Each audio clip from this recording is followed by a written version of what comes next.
नमस्ते। आज इस देश में एक नई संसद के भीतर पहली बार कार्यवाही शुरू हो गई।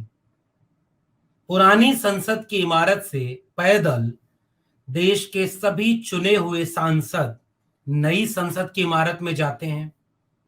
वहां पहले लोकसभा अध्यक्ष एक बहुत शानदार भावुक भाषण देते हैं।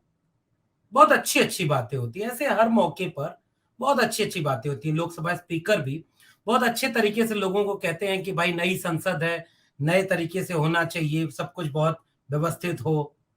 और फिर देश के प्रधानमंत्री का एक लंबा भाषण, उतना लंबा नहीं जितना कि वो अमूमन करते रहे हैं, लेकिन एक भाषण होता है।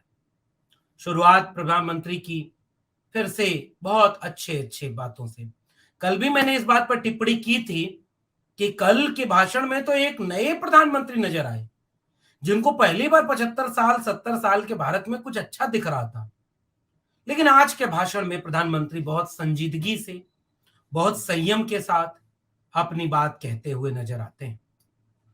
आज देश के प्रधानमंत्री ने तमाम बातें कहते हुए एक बिल पेश करने का इशारा कर दिया। उन्होंने कहा कि ये नई इमारत अब नए देश और नए भारत का ख्वाब रचेगी। इस देश में अब यहां से एक नई ऊंचाई छूने के लिए हम कदम भरना चाह रहे हैं। हमने G20 करा लिया, देश को बधाई।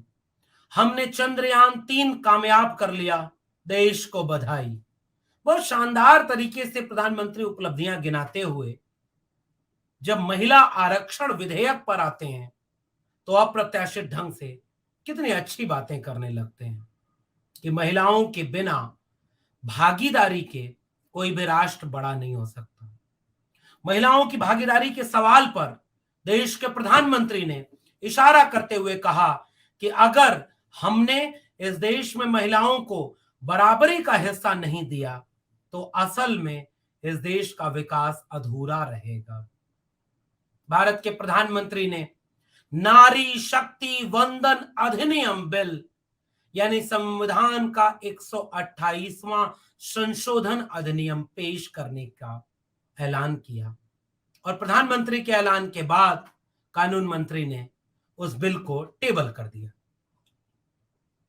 प्रधानमंत्री ने शुरुआत में ही कहा कि महिलाओं के आरक्षण को लेकर के पहले से भी इतिहास रहा है कि हम लगातार उस पर बात करते रहे हैं। प्रधानमंत्री ने कहा कि पहले भी कुछ प्रयास हुए। 96 में पहला बिल पेश किया गया था, आंकड़े नहीं थे। फिर अटल जी की सरकार में और फिर हमने जब रिसर्च किया और देखा 98 99 2001 कंटिन्यू कोशिश हुई। प्रधानमंत्री ने HD देवगौड़ा का नाम नहीं लिया, जो देश के पहले ओबीसी प्रधानमंत्री थे, जिन्होंने कभी अपनी जाति और ओबीसी होना नहीं बताया था। इसलिए प्रधानमंत्री ने देवगौड़ा का नाम नहीं लिया और खुद प्रधानमंत्री रैलियों में चीख चीख करके कहते हैं, चाहे वो 14 का चुनाव हो चाहे वो 19 का, कि मैं ओबीसी मां का बेटा हूं।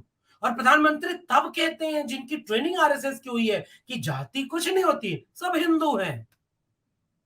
लेकिन प्रधानमंत्री को देवगौड़ा का नाम नहीं याद आया, अटल बिहारी वाजपेयी का याद आया। ठीक बात है, कोशिश हुई, इतिहास याद है।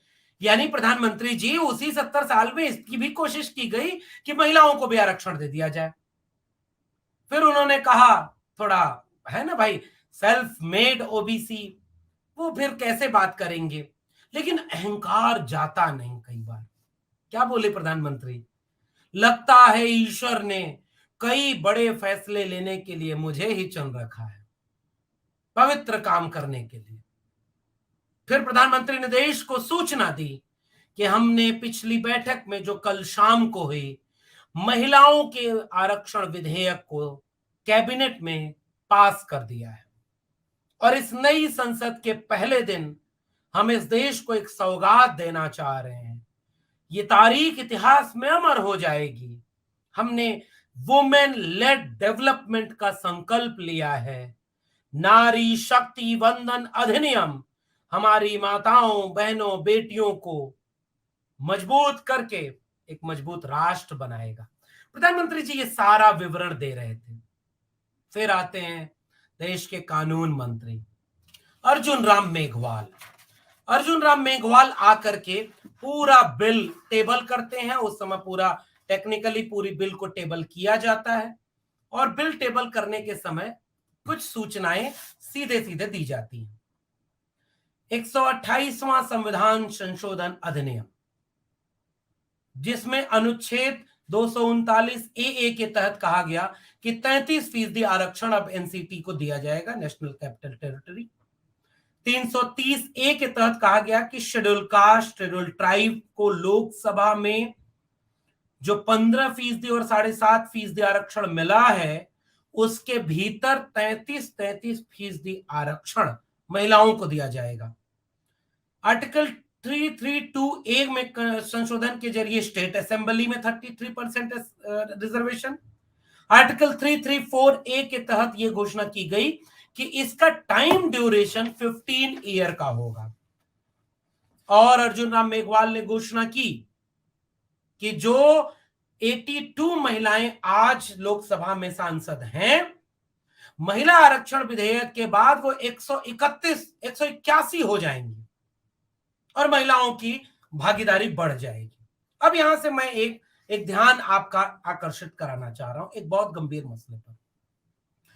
एक बात सोच कर देखिए कि कोई भी आधुनिक समाज क्या कभी इस बात से नाइत्तेफाकी रख सकता है कि उसके समाज की महिलाओं को बराबरी का या आगे बढ़ने का मौका दिया जाए?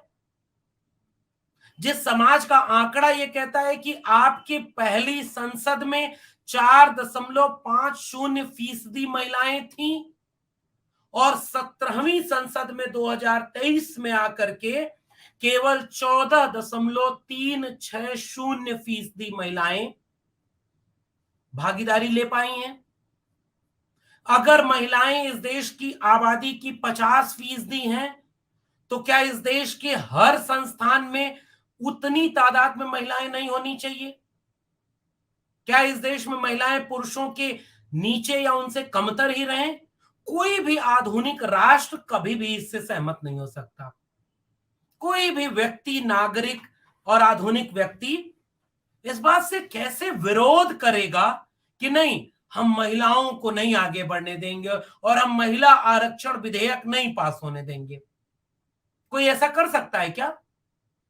लेकिन इस देश में ऐसा टेलीविजन और मीडिया बताता है कि हमारे देश में लालू प्रसाद यादव, मुलायम सिंह यादव और शरद यादव महिला आरक्षण के विरोधी थे और 3 यादवाज ने मिलकर के महिला आरक्षण विधेयक पास नहीं होने दिया। जब मनमोहन सिंह की सरकार 2008 में राज्यसभा में टेबल कर रही थी, 2010 में फरवरी मार्च 2010 में वो राज्यसभा में पास हो गया, लोकसभा में नहीं पास हो पाया। अब यहां से मैं आपके सामने एक सवाल रखना चाह रहा हूं और इस पर आप भी सोचिएगा। जहां मोदी सरकार भी फंस गई है, अब देखना यह है कि कल वो क्या कदम उठाती है। पहली बात बिल्कुल स्पष्ट है कि आधुनिक राष्ट्र या आधुनिक समाज बनाने के लिए कोई भी नागरिक किसी भी वंचित, शोषित पायदान पर खड़े लोगों के आगे बढ़ने की पॉलिसी का कभी विरोध नहीं कर सकता। इसलिए महिला आरक्षण विधेयक का विरोधी कोई नहीं था, लेकिन यह इस इतिहास में बताया ही नहीं गया। आप गूगल करके देखिए ना, आप जैसे ही गूगल करेंगे आप पाएंगे कि शरद यादव, लालू प्रसाद यादव, मुलायम सिंह यादव महिला आरक्षण के विरोधी रहे हैं, लेकिन यह पूरा सच नहीं है और इस सच की पड़ताल हम करने जा रहे हैं। नरेंद्र मोदी की सरकार ने भी वही गलती कर दी है जहां वो फंस सकती है। अब यूट्यूब के तहखाने में थोड़ा शोध करिए और तीनों लोग जो विरोध कर रहे थे और भी जो लोग विरोध कर रहे थे उनका तर्क खोजिए। अब मेरी बात ध्यान से समझिए। अब जैसे ही कहते हैं पुरुष, तो क्या सारे पुरुष एक जैसे होते हैं? आप जैसे कहते हैं गरीब, क्या सारे गरीबों की स्थिति एक जैसी है? ठीक वैसे ही अगर आप कहते हैं महिला, तो क्या सारी महिलाओं की स्थिति एक जैसी है? सारी महिलाएं बराबर हैं? अब यहां से मेरा दूसरा सवाल सुनिए। अगर आपने 33% आरक्षण महिलाओं को दे दिया, तो अगर महिलाएं बराबर नहीं है तो उसका लाभ कौन उठाएगा? यहां से मेरा एक सवाल आपके सामने, ये मैं सवाल आपके सामने करना चाहता हूं। अगर गरीब के साथ कोई अनपढ़ भी है तो उसका पायदान अलग होगा कि नहीं? वो आपकी हायरार्की के पायदान में और नीचे आया कि नहीं? यानी एक व्यक्ति गरीब भी है और अनपढ़ भी है। अब और जोड़िए, एक व्यक्ति गरीब भी है, अनपढ़ भी है और गांव में रहता है। और जोड़िए, एक व्यक्ति गरीब भी है, अनपढ़ भी है, गांव में रहता है और दलित है। देश के सबसे निचले पायदान पर वो चला जाएगा कि नहीं? अब यहां से सोचकर बताइए कि ये जो निचली पायदान पर गरीब दलित भी है, ये क्या एक गरीब सवर्ण के बराबर है? कतई नहीं।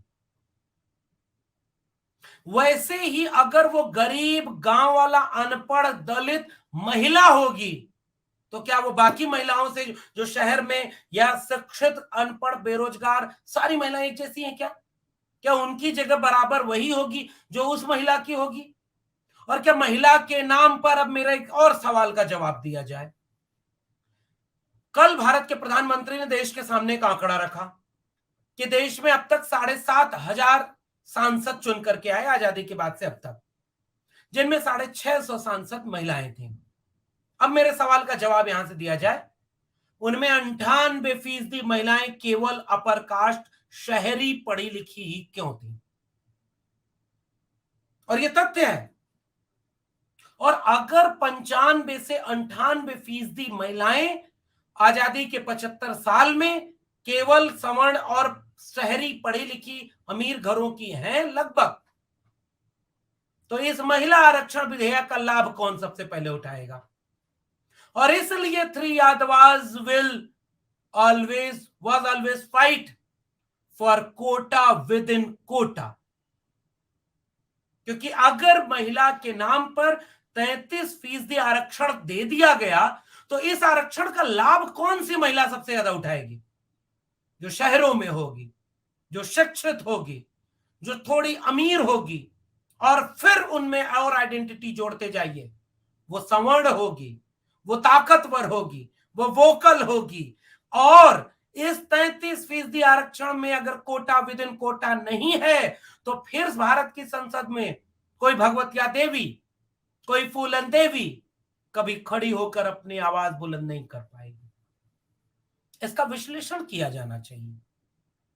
क्या आप अगर महिला के सशक्तिकरण, नारी शक्ति के पक्षधर हैं, हिमायती हैं, तो फिर तो आपको और हिमायती होना चाहिए कि जो सबसे आखिरी पायदान पर खड़ी महिला है वह चुन करके भारत की संसद में आए।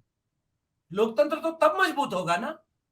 नरेंद्र मोदी की सरकार ने यहां एक बहुत बड़ी गलती कर दी है। उन्होंने यह घोषणा तो कर दी है कि शेड्यूल कास्ट और शेड्यूल ट्राइब के 15% और 7.5% कोटे के भीतर 33% कोटा महिला आरक्षण का लागू होगा, लेकिन ओबीसी को, महिलाओं को रिजर्वेशन क्यों नहीं? और फूलन देवी जिस संसद में सांसद रही हो, फूलन देवी कैसे संसद पहुंची इसका भी इतिहास कभी पढ़ना चाहिए आपको।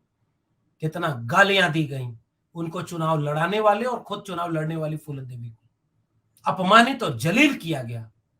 और आज बलात्कारी और गांधी को गोली मारने और हत्यारा कहने वाले लोग उसी संसद में बैठे हैं।